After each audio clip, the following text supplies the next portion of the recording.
ہر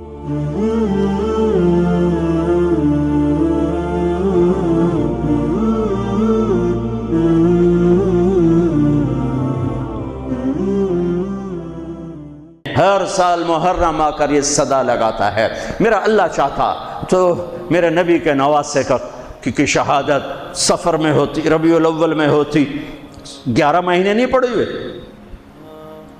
ربیع الثانی میں ہوتی، جمادی الاولیٰ میں ہوتی، جمادی الثانی میں ہوتی، رجب میں ہوتی، شعبان میں ہوتی، رمضان سب سے بہترین مہینہ رمضان میں ہوتی، شوال میں ہوتی، ذوالقعدہ میں ہوتی، ذوالحج میں، محرم میں کیوں رکھا ہے کہ ہر سال، ہر آنے والا سال ہم تو اندھے ہو کے گزر جاتے ہیں اپنے سال سے، اور جنوری کے سال میں سارے بیدار ہوتے ہیں، ٹھیک ہے، وہ بھی میرے اللہ کا بنایا ہوا ہے، یہ بھی میرے اللہ کا بنایا ہوا ہے، لیکن اس نے اس امت کی جھولی میں محرم کو ڈالا اور باقیوں کی جھولی میں جنوری کو ڈالا۔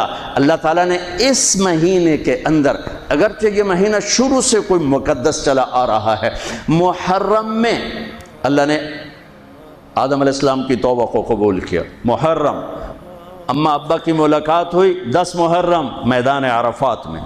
دوسرا بڑا واقعہ 10 محرم نوح علیہ السلام کی کشتی جودی پہاڑ پہ جا کر ٹکی۔ اس کے بعد تیسرا بڑا واقعہ 10 محرم موسیٰ علیہ السلام نے سمندر پار کیا اور فرعون ڈوبا۔ چوتھا بڑا واقعہ 10 محرم یونس علیہ السلام مچھلی کے پیٹ سے باہر نکالے گئے اور اللہ تعالیٰ نے ان کی حفاظت فرمائی۔ ایک پوری فہرست ہے، میں نے آپ کو 3-4 سنا دیے، اور پھر اس سب پر چھا گیا میرے نبی کے نواسے اور پورے خاندان کی شہادت۔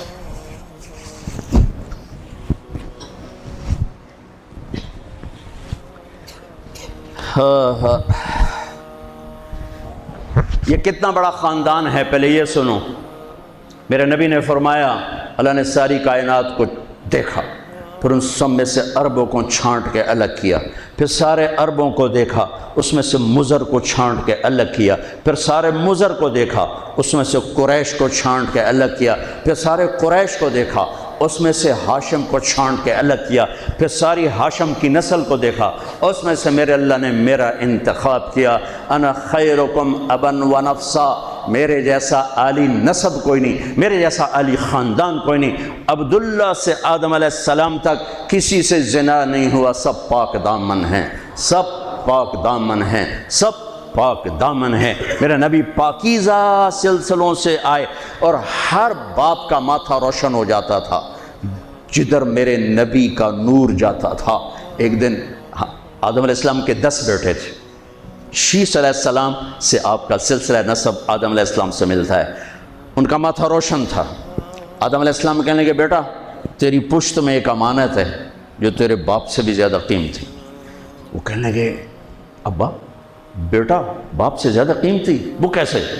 کہا تو اس امانت کی بات کرتا ہے، تجھے اس کی امت بتاؤں؟ امت ابھی ہمارے آنے میں 10,000 سال پڑے ہوئے ہیں، 10,000 سال، اور آدم علیہ السلام فرما رہے ہیں، بیٹا اس ہستی کو چھوڑ، اس کی امت کا بتاؤں؟ کہا جی بتاؤ۔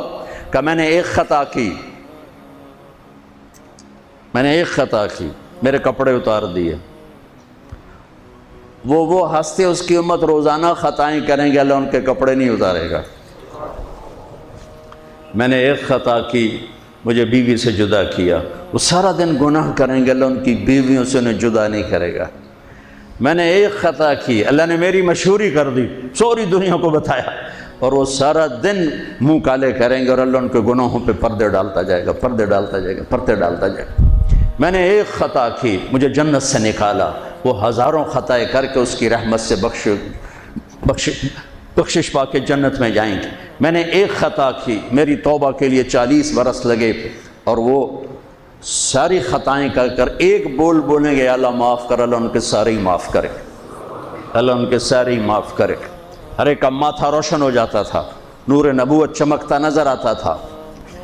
اس لیے بہت بڑے علماء کی بڑی مضبوط دلائل ہیں کہ آزر، اگرچہ نسب نامے میں آزر ہی آتا ہے، لیکن آزر آپ کے چچا ہیں، باپ نہیں ہیں، چچا ہیں، چونکہ چچا کو بھی اب کہتے ہیں۔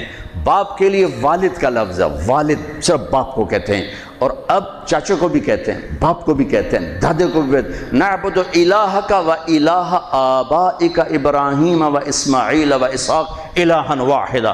یعقوب علیہ السلام کی اولاد کہہ رہی کہ ہم آپ کے ابا کے رب کی عبادت کریں گے۔ کون؟ ابراہیم، اسماعیل، اسحاق۔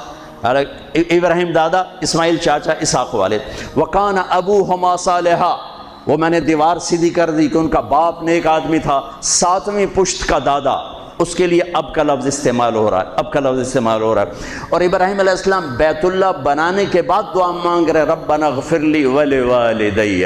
ان کے باپ اگر کفر پہ مرے ہوتے تو ابراہیم علیہ السلام یہاں یہ دعا نہیں مانگ سکتے تھے کہ اللہ مجھے معاف کر، میرے والدین کو معاف کر، ربنا اغفر لی ولوالدی یوم یقوم الحساب۔ اس دعا کا مانگنا، یہاں والد کا لفظ استعمال کیا، باپ کا لفظ، اب کا لفظ استعمال نہیں کیا، والد کا لفظ استعمال کیا کہ والد صرف باپ کو کہتے ہیں، اب چاچے کو، دادے کو، پردادے کو، سب کو اب کہا جا سکتا ہے۔ تو بڑے بڑے علماء کی رائے ہے کہ آپ کی نسل میں کوئی بت پرست نہیں آ سکتا، صرف یا دین فطرت ہے یا ایمان ہے، یا دین فطرت بھی ایمان ہے کہ بت پرستی سے پاک ہیں۔ آپ نے کہا سعید بن زید کے والد تھے زید بن نفیل، تو اللہ کے نبی کے آنے سے پہلے انتقال کر گئے۔ وہ بیت اللہ سے ٹیک لگا کے بیٹھا، کہتے ارے قریش، اللہ کی قسم یہ پتھر کے بت ہیں، نہ نفع دیتے نہ نقصان، یہ اس کائنات کے مالک نہیں ہو سکتے، اس کائنات کا کوئی مالک ہے، پتہ نہیں کون ہے، اور کوئی ہے مجھے پتہ ہوتا میں اس کی پوجا کرتا۔ تو آپ نے سعید بن زید عشرہ مبشرہ میں سے 10 بڑے ٹاپ 10 صحابہ، ابو بکر جنتی، عمر جنتی، عثمان جنتی، علی جنتی، طلحہ جنتی، زبیر جنتی، سعد بن ابی وقاص جنتی، عبد الرحمن بن عوف جنتی، ابو عبیدہ جنتی، سعید بن زید یہ جنتی۔ تو آپ نے کہا سعید میں تیرے باپ زید کو جنت میں دیکھتا ہوں، تیرے باپ زید کو میں جنت میں دیکھتا ہوں کہ وہ بت پرستی سے بیزار رہے، تو میرے نبی کی نسل کوئی بت پرست نہیں آ سکتا جو آپ کی شان اور آپ کا مرتبہ ہے۔ آپ کو سب سے عالی، اگرچہ محدثین آذر کا نام لکھتے ہیں اس میں، لیکن اب یہ تو قیامت کا دن نہیں پتہ چلے گا، لیکن وجدان یہ کہتا ہے، دل کا یقین یہ کہتا ہے کہ میرے نبی کی نسل پاکیزہ ہے، ماتھے پہ نور نبوت آتا ہے۔ ہاشم بازار سے گزر رہے ہیں اور آگے یہودی عورت آپ کو دیکھتی مدینے میں، وہ کہتی ہاشم ایک رات گزارو گے میرے ساتھ، ایک رات گزارو گے میرے ساتھ؟ وہ فرمانے لگے میں عزت دار سردار آدمی، تو مجھے برائی کی دعوت دیتی، یہ کیسے ہو سکتا؟ وہیں ان کی شادی ہو گئی حضرت سلمہ بنو نجار میں، جو عبد المطلب کی والدہ۔ 3-4 دن گزرے تو وہ عورت بازار میں ملی، تو آپ نے کہا کہ بی بی تو مجھے گناہ کی دعوت دیتی ہے تو شادی کر لے، وہاں تو شادیاں کثرت سے کرتے تھے، شادی کر لے۔ اس نے یوں دیکھا، کہنے لگی ہاشم مجھے غلط نہ سمجھو، میں بہت عزت دار ہوں، عزت دار ہوں، میں نے تیرے ماتھے پر آخری نبی کا نور دیکھا تھا، میرا جی چاہا وہ میرے پاس آ جائے، لیکن وہ تو سلمہ لے گئی، مجھے کوئی حاجت۔ دوسرا واقعہ آپ کے والد مبارک کے ساتھ پیش آیا، حضرت عبداللہ رضی اللہ تعالیٰ عنہ کے ساتھ پیش آیا۔ آپ بازار میں جا رہے ہیں، ایک عورت نے آپ کو دیکھا، کہنے لگی عبداللہ تیری جان بچنے پہ 100 اونٹ لگے تھے، 100 اونٹ، تو 100 اونٹ میں دیتی ہوں، ایک رات میرے ساتھ گزار لے، ایک رات۔ نور نبوت دیکھا تھا، نہیں میں عزت دار آدمی ہوں، میں یہ نہیں کر سکتا۔